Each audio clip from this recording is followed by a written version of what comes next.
Halo semuanya, kembali lagi di channel Tujuan.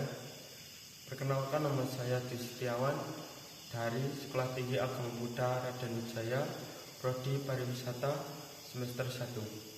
Kali ini saya ingin menjelaskan tentang pengertian sosiologi pariwisata, struktur fungsi sistem kepariwisataan, dan interaksi wisatawan dengan masyarakat lokal.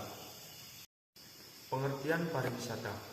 Pariwisata adalah fenomena kemasyarakatan yang menyangkut manusia, masyarakat, kelompok, organisasi, kebudayaan, dan lain sebagainya. Karena pariwisata menyangkut manusia dan masyarakat, maka pariwisata sangatlah sesuai untuk dijadikan objek sosiologi. Kemudian berkembanglah kajian-kajian sosiologi tentang pariwisata, yang lebih lanjut menjadi cabang sosiologi tersendiri yang disebut sosiologi pariwisata. Jadi, pengertian sosiologi pariwisata adalah sebuah kajian tentang kepariwisataan dengan menggunakan perspektif sosiologi, yaitu penerapan prinsip, konsep hukum, paradigma, dan metode sosiologis di dalam kajian pariwisata. Struktur dan fungsi sistem pariwisataan. Struktur sosial. Konsep-konsep dan struktur sosial ini juga merupakan elemen-elemen yang berhubungan satu sama lain yang bersifat hierarkis. Yang pertama, peranan sosial merupakan pola tingkah laku yang terorganisasi ke dalam hak dan kewajiban yang terkait dengan status sosial seseorang dalam suatu organisasi dan masyarakat. Yang kedua, posisi atau status sosial. Status sosial adalah satu kedudukan yang terdapat dan dikenal dalam sistem hubungan-hubungan sosial. Ketiga, tingkah laku dan peranan. Tingkah laku, peranan merupakan wujud dan bentuk nyata peranan yang wajib dan dilakukan oleh seseorang yang memiliki status sosial tertentu di masyarakat. Yang keempat, interaksi sosial. Interaksi sosial atau hubungan timbal balik menunjuk kepada pertukaran pengaruh sosial, yaitu peranan dan tindakan seseorang yang berpengaruh pada orang pertama dan seterusnya. Interaksi sosial melibatkan peranan wajib diharapkan dari individu atau seseorang.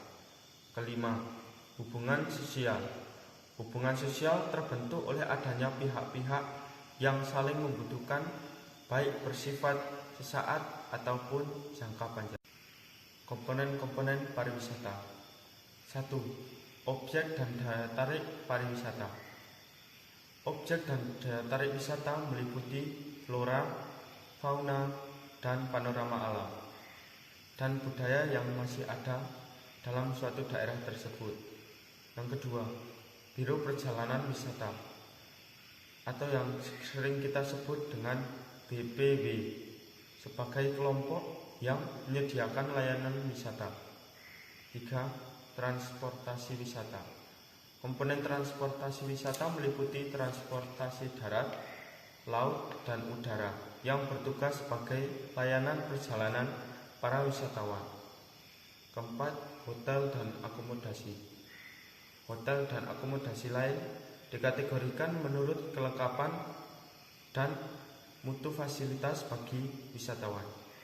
Kelima, restoran, kafe, dan rumah makan.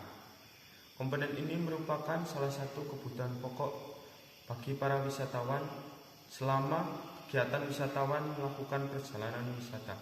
Sistem pariwisata.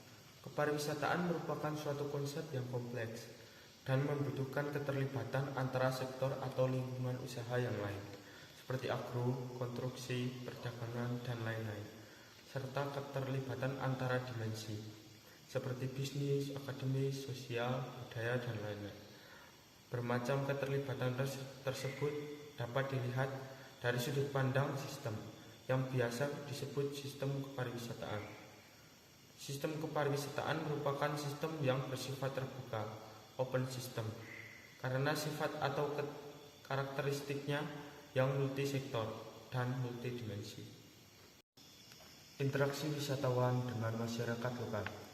Wisatawan yang mengunjungi suatu daerah tujuan didorong oleh motivasi untuk mengenal, mengetahui, atau mempelajari berbagai hal seperti kebudayaan, kehidupan masyarakat, keindahan alam, kuliner, dan lain-lain. Apapun motivasi seorang melakukan perjalanan wisata, maka bagi seorang atau kelompok wisatawan, perjalanan tersebut mempunyai berbagai manfaat dan akibat. Selama berada di daerah tujuan wisata, wisatawan berinteraksi dengan masyarakat lokal. Hubungan mereka sangat dipengaruhi oleh sistem sosial budaya kedua belah pihak. Hubungan wisatawan dengan masyarakat lokal bersifat sementara. Ada kendala ruang dan waktu. Hubungan yang terjadi banyak bersifat transaksi ekonomi yang tidak ada lain merupakan proses komersial.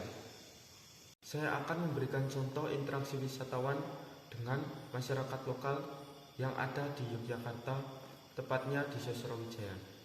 Sosrawijayan merupakan kawasan pariwisata di Yogyakarta, di mana interaksi antara kedua pihak tersebut cenderung tak terelakkan. Interaksi antara wisatawan asing dan masyarakat lokal lebih sering terjadi di Sosrawijayan. Tidak hanya masyarakat yang bekerja di usaha pariwisata, namun juga masyarakat yang mengunjungi kawasan tersebut. Bentuk interaksi wisatawan masyarakat sangat bervariasi. Hal tersebut didorong berdasarkan motivasi pelaku interaksi. Interaksi pertama dilakukan untuk transaksi bisnis, dengan pelaku wisatawan sebagai konsumen produk dan pelaku usaha wisata sebagai penyedia produk. Interaksi yang kedua terjadi saat wisatawan dan masyarakat bertemu di atraksi wisata. Dalam hal ini, di resto atau kafe di Jalan Sosrawijayan. Kebiasaan masyarakat lokal yang kebanyakan bukan pelaku usaha wisata. Interaksi berikutnya terjadi saat kedua belah pihak menggali informasi, baik mengenai pariwisata, budaya maupun data pribadi.